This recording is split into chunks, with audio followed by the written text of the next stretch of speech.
I recognize as women, these emotions are so programmed into our subconscious mind that we don't even realize how often they are being triggered, specific to feeling that our self-worth might actually be connected to getting on that scale and being accountable for where our weight is at that time.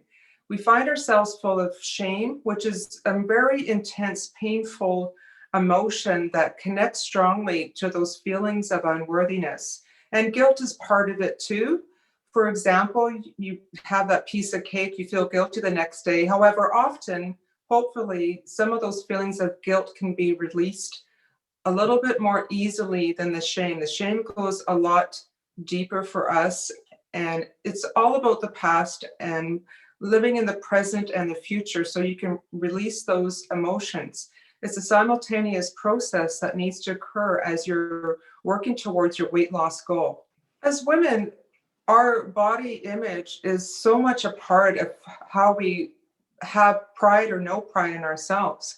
So when we end up with those feelings of shame that may have been programmed into our subconscious from a very long time ago, unfortunately, the feelings of unworthiness can also lead to self-sabotage, which really takes us away from our intentions and our goals. Part of what's important for us to recognize is we aren't 25 years old anymore. However, that doesn't mean that we have to accept aging and accept the body image that we have. There's definitely things that we can do to change that for ourselves.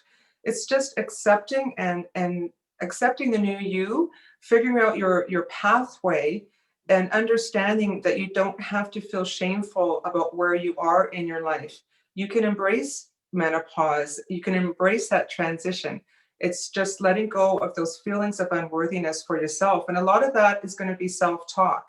So you definitely can make those nutritional changes, but the self-talk is so important of embracing the new you, letting go of the shame, and really moving forward with a lot of positivity. If we look at the self-sabotage where we get off of our goal setting and intentions, that automatically connects us to the scale and that self-worth, to the point that clients may have released 20 pounds and they still have that emotional trigger of fear of getting on that scale because they connect that so much with who they are.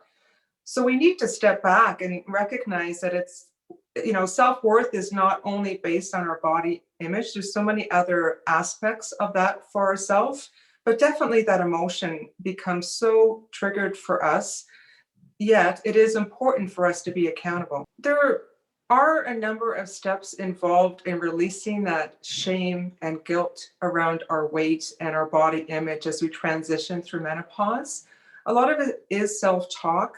However, what I really want for women is to embrace each other as a community and join our group calls and be heard and find some answers for yourself. Share your stories and get the answers that you were so desperately seeking to release that shame and guilt and transition through into menopause, feeling good about yourself and your body image. If you want to be part of a wonderful group of women, release your self-sabotage and embrace your worthiness, please join us and click on the link below.